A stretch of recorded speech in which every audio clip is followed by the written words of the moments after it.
And the Word became flesh and dwelt among us. We continue to celebrate the Christmas miracle of the Incarnation, when God became one of us in flesh and blood.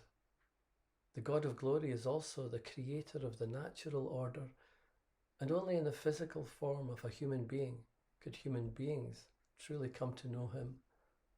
The pandemic has reminded us that in-person social contact is more than a bonus, it's a necessity, not just for our natural function as human beings, but also for our spiritual health as Christians.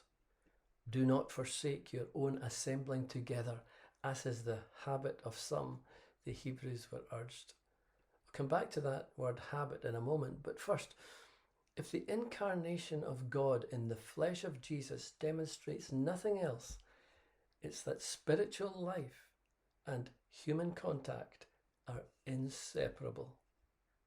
If you're anything like me, you've come to appreciate as never before the meaningfulness of handshakes, hugs, and kisses, wherever they haven't been forbidden.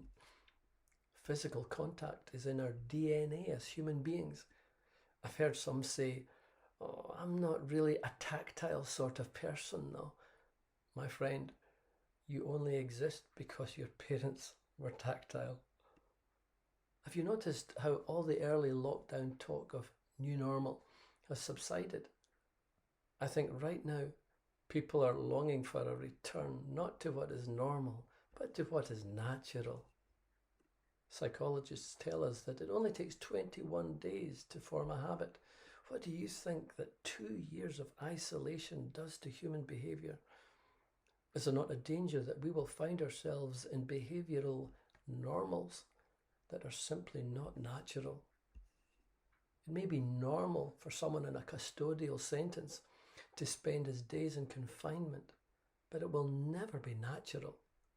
And the longer a prisoner's sentence lasts, the more damaging it will be to his recovery as a human being on his release. God forbid that his people should find themselves socially institutionalized into a culture of fear and isolation that leaves a desperately needy world remote once again from the God who came in the flesh. As we turn our eyes towards 2022, my prayer is that God's people will be intentional about breaking out of any unnatural habits of social separation and determine, wherever possible, to get together in church and community as the incarnation of the one who came to us in person.